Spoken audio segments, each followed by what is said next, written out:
When I first started the company, I wanted a less corporate environment, and I envisioned a workplace that was something like when I used to get together with my friends in junior high school and high school to play Dungeons & Dragons. We just all waited for the weekend to roll around so we can play games, and then we played games all weekend and lived off of Almond Joy bars and Cheetos. You couldn't tear us away from playing games, and that's the kind of environment I wanted to create. Somehow he found me and called me up, and we had these long, multiple-hour conversations about the game business. And after several of these, I remember mentioning to my wife, I wonder if he's going to start a game company.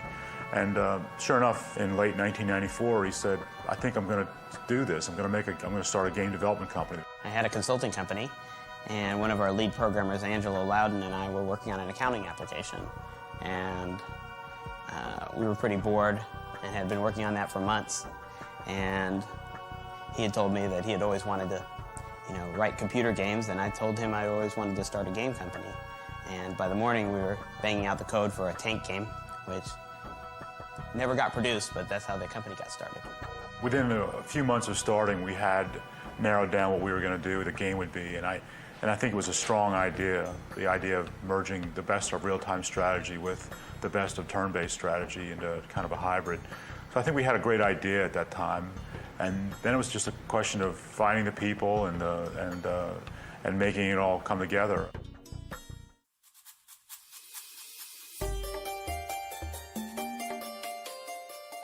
In the original Age of Empires, we included a learning campaign based on the Egyptian rise to power. It was more or less just an easier campaign, and we tried not to overwhelm the player too much.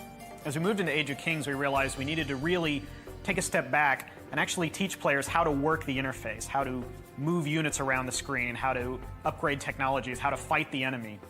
We did this by telling the story of William Wallace, starting off the player with just a few military units trying to break free of the English tyranny, and gradually get more and more soldiers to build castles, and finally get William Wallace himself to help you move on to victory. Our goal was never to let the player think that he was being taught, but to have a fun experience and learn how to play the game while they were doing that. When we do the artificial intelligence for the maps, for the computer player to play against the humans, we have two things we need to balance. First is, obviously, the game must be challenging for even the best players. The second aspect is it has to be fun for even the newest players, so that if someone's mother or their 4-year-old kid are trying to play the game, they have to get an enjoyable experience. The computer player has to seem to put up a fight, but it still has to lose. When a game player is more adept and really wants a challenge, we have to have the AI be as powerful as possible to take him out. Formations is a good example of one of the things that we came across when we were trying to make the game more accessible to casual players. Formations in most games are fairly intimidating. They have a lot of things that you have to do to be able to get your units into formations, and it's a pretty abstract concept. You really can't intuitively figure out what series of buttons you have to click on someone's user interface to get your units into a formation. So the approach that we took with formations was more making it entirely intuitive to a person and entirely automatic. Formations in our game, you select your units, you tell them to go do something, they automatically go into the formation they're supposed to be in. It's much easier for people to understand, and it serves the purpose of the formation. Ensemble Studios is very different from other game companies I've worked at for a number of reasons that are not very subtle. One is the way that it's managed and organized. At most game companies, there's like the star, the guy who's in charge of the project, the auteur of the game. There's no stars here at Ensemble. The individual people here would be stars at other companies, but here we work as a team. We all move together on a project. Anyone on a project, not just the designer, is able to make suggestions, improvements, be listened to, from the financial officers to the front desk personnel. We all work together very closely as a team.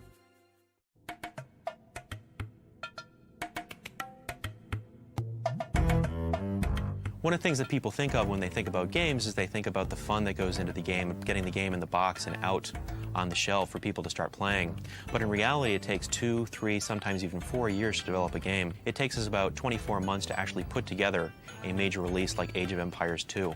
We had a lot of people work on Age 2, upwards of 40 people, I think, at one point, over 10 programmers. That's a pretty big entourage of programmers to kind of corral and work together, particularly when we were all pretty well versed in the engine and everybody could do a lot of different things. It was kind of a juggling match sometimes to figure out which person got which tasks. But then at the same time, we had a couple of tasks that were really only good and suited for one person because of all the experience built up. So I think we did a really good job on the project management of keeping the tasks flowing and keeping everybody busy.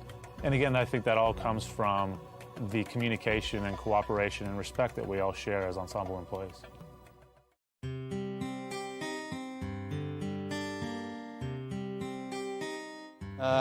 Look, if a game is decided by many people, it's owned by many people. It's not just one person, although one person can bring up the initial thoughts of what a game is to look like. So initial sketches are done, a lot of brainstorming, a lot of gathering of reference. And then everyone kind of sits down, puts it up on a board, start making decisions on how the game will be based off of clear objectives and lots of input.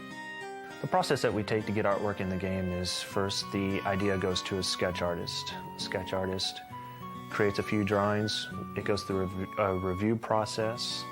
From the review process, it goes to an artist who builds a model and textures the model. After the model is textured, it usually goes to an animator. The animator animates, and from there, off into the game.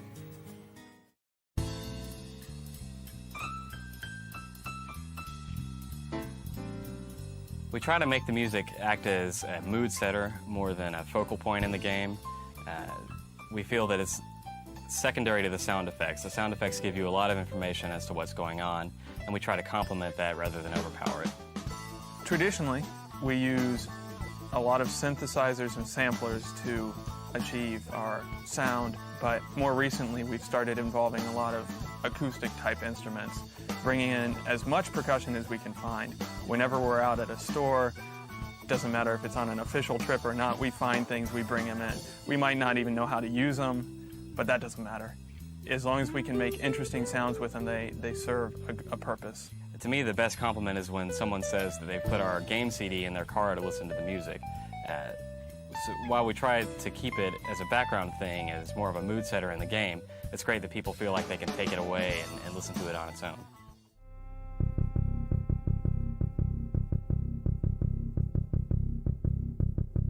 Playtesting is the heart and soul of what we do.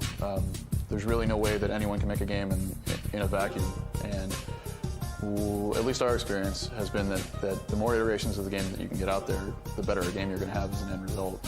So one of the things that we embrace as part of our core philosophy is getting a game playable as soon as possible and then getting it out in front of the entire company and having everyone play the game and generating feedback on a constant basis. Once, twice, 3 times a day. During crunch time, there's basically a game going on constantly.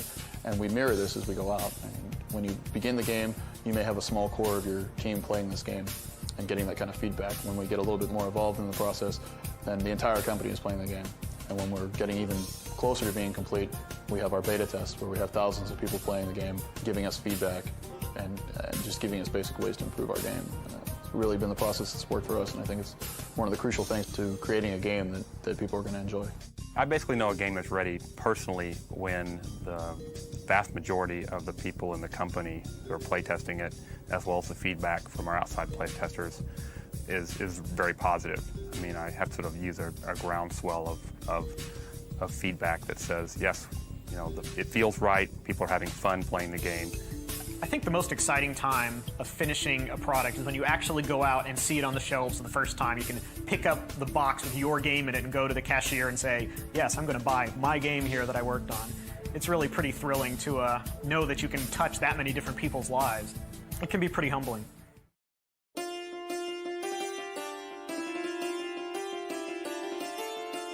The difference between Ensemble Studios and other game companies that I've worked for has been profits, for one, and profits means that you can spend money on nice equipment and beautiful offices, and you have R&D budgets, and you have the best equipment. That's one tangible thing. I think the most important intangible is the way we really try to take care of people. We're really people-oriented. A lot of companies talk about their people or being their number one asset, et cetera. But I think Tony Goodman, as our president, has really made that an important focus. He really is concerned about the people working here. I wouldn't really compare Ensemble Studios management to other companies. What I would say, though, is that we really have a well-seasoned management team that has great business acumen. We focus on making sure that this is a profitable company, producing AAA quality titles. That's been demonstrated with the company receiving many awards, and we really try to focus on being the best game company possible.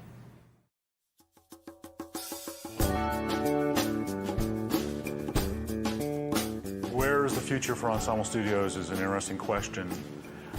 People ask me all the time when I'm traveling about that kind of question. But I mean, they're usually thinking of 5 or 10 years out, and I tell them we only need to know what's going on 2 years from now or 3 years from now, because that's when our next game will be done, and we got to be sure that the next game will be successful when it comes out in 2 years or 1 year or 3 years.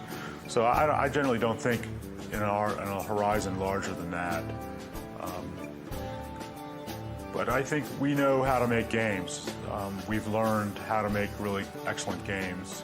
We have a real broad array of talent at Ensemble, and we've created a real top PC franchise in Age of Empires. We're going to go on producing top real-time strategy games, but we're also working on a really fantastic console game that we think will be a real hit. And sometime down in the future, we're going to be working on online games and possibly a massively multiplayer game. So the future looks bright.